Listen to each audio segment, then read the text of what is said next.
everyone! Good afternoon! I'm back! It's your Mama Sam para sa ating chika update ngayong araw na to. Oh my gosh! This is it guys, pag-uusapan natin ngayon. Hinahanapan na nga ba nila ng butas? Sino to at bakit? Yan ang tatalakayin natin ngayon. But before anything else, hello Philippines and hello beautiful people! Mabuhay! Kamusta kayong lahat? Sana lahat po kayo ay okay at safe ngayong araw na ito. At syempre sa lahat naman ng mga bago nating subscribers dyan, hello po sa inyo lahat. Maraming salamat guys sa pag-subscribe ninyo. Syempre dito sa channel ko. At syempre sa lahat naman ng makasolid na makamamasam dyan na laging tumututok dito, araw-araw, lagi-lagi. Maraming salamat guys sa inyong lahat. Syempre usapang reaction tayo ngayon. So eto nga, yesterday may mga pumutok na balita dyan sa social media na nakakaloka. Nakakaloka kasi kung pag-inita ng ating pambato dito sa Miss World ay wagas. Paano naman kasi? So, chinek ko ngayon, ano ba yung ningangat-ngat ng mga taga-Vietnam na sabing ganon ay kanya daw ang photos na to. At kinopyrights daw ng team ni Asia itong photos na to na inilabas nila noong gala night.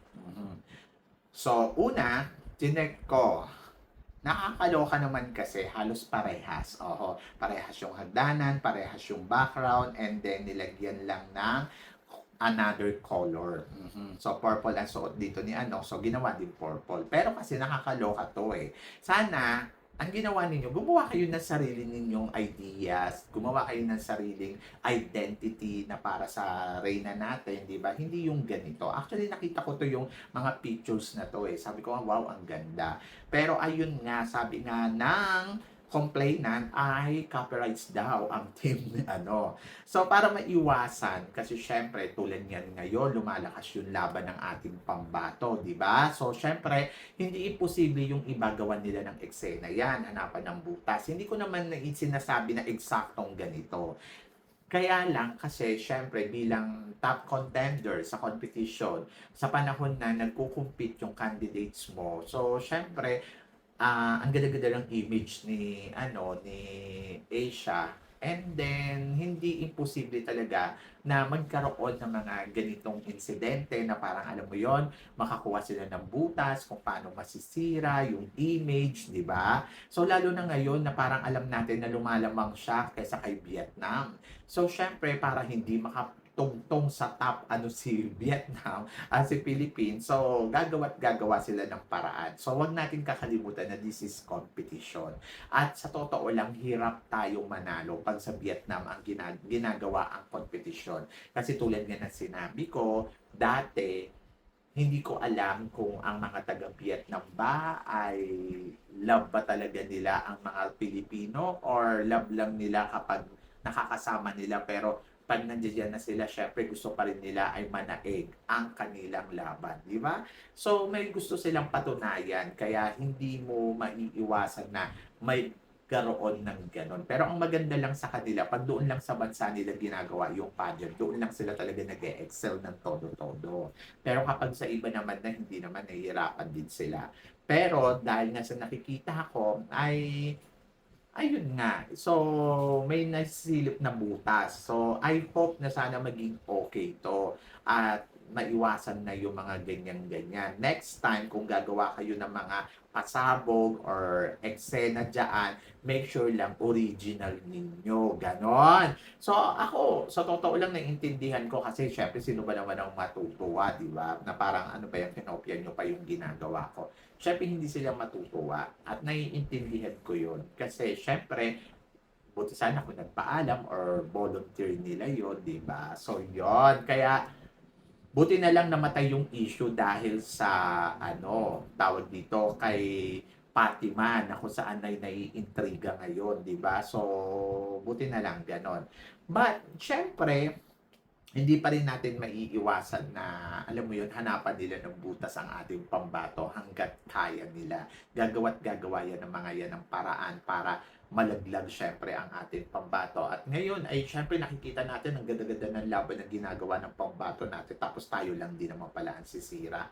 So hinay-hinay sa eksena, sa mga ganap. Lalo na ngayon na dominant talaga ang ating pambato. So sa ngayon, hinihintay natin yung head-to-head challenge ni Asia, dahil ayun nga, nag-aabang nga tayo kung itutuloy ba nila today or sa ibang araw kasi 'di ba medyo nabitin. Kahapon ang titindi ng mga ng mga pambato. Isa na sa mga nagustuhan ko ay si Brazil, maganda yung kay Brazil, maganda din yung kay USA. Sa totoo lang, mas naiyak ako sa kwento niya kasi talagang surprising, 'di ba? Pero nandoon na parang wow, ang tibay nito, very inspiring talaga.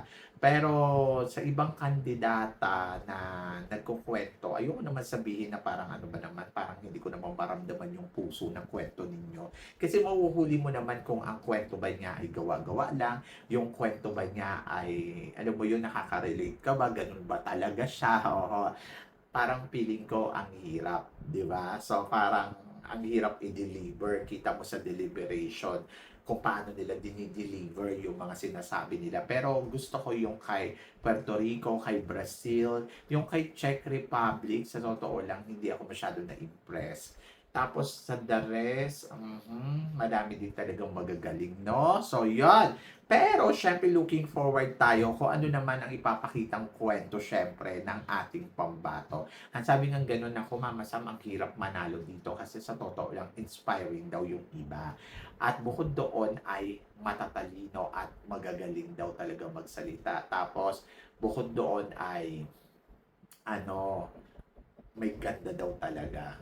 So, ako naman, ang masasabi ko lang dyan, bakit wala ka bang tiwala sa pambato natin? Bakit hindi ba kayang mag-deliver? Hindi ba kayang magkwento ng pambato natin? Always remember, kung meron mang legit na advocacy sa kanilang lahat, ay isa doon ay si Miss Philippines. At naniniwala ako, ang kanyang advocacy ay maitatawid niya to ng bonggang-bongga.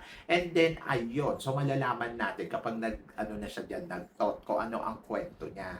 Basta ako kasi 'di ba parang minsan impressive din yung mga kwento talaga na parang, "Uy, may sakit si ganito, yung nanay ko, yung ganito." Siyempre 'di ba parang kakaibang kwento yon. Pero ako, para sa akin, magtiwala tayo sa pambato natin kasi alam niyo, sa totoo lang, wala nang hihigit pa sa kwento na galing sa puso.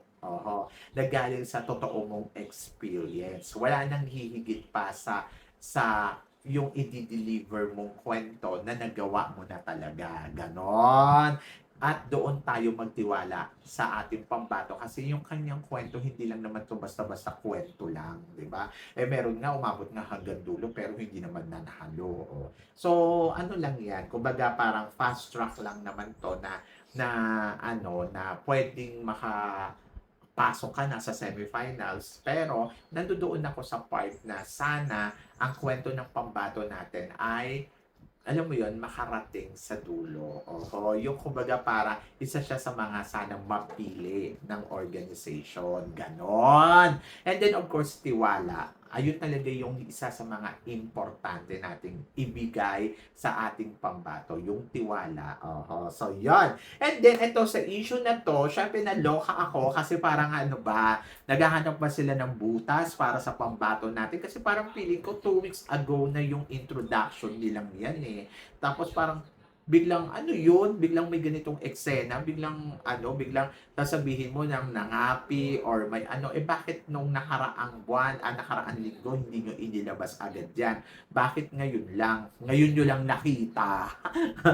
Di ba? Saka pwede ka naman dyan mag-post ng copyright kung na-post nila yan, di ba? So yun. So ang akin lang ay siguro na lang, ang the best na gawin ay magtiwala, sa laban natin. And then, ayun, mag-expect ka talaga na may mga titira at titira yan dyan sa pambato natin. Pero magtiwala tayo sa galing ng ating pambato na si Asia. At higit sa lahat ay alam ko naman lalaban yan. So, nakakaloka lang, no? Na parang talagang obviously naman na parang pwede naman nilang kausapin yung team na gano'n, na parang, oy, sana next time wag nang ganito. Kaso hindi, ginawa nilang big deal, di ba?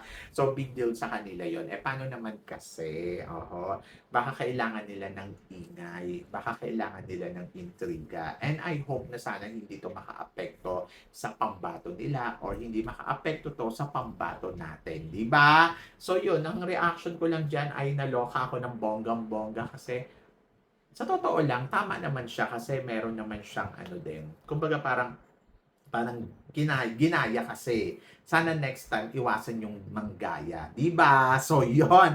So basta laban lang, and then of course ipagdasal natin sa Asia. Yes, malakas yung laban ni Asia ngayon sa Miss World at naniniwala ako na mas kaya pa ni Asia na talagang ilaban ng todo-todo. Nasa progress si Asia eh. Yung alam mo yun, yung dumating siya dito na parang hindi naman ako yung top favorite na manalo. Pero parang unti-unti dahil lumalaban siya, alam mo na may ibubuga. Alam mo na kayang tumungtong hanggang sa dulo. So yun. At doon ako na excite dahil iba si Asia. Maganda yung reception ni Asia. Maganda yung ipinapakita. And then, ayun. So, magtiwala lang tayo sa proseso niya.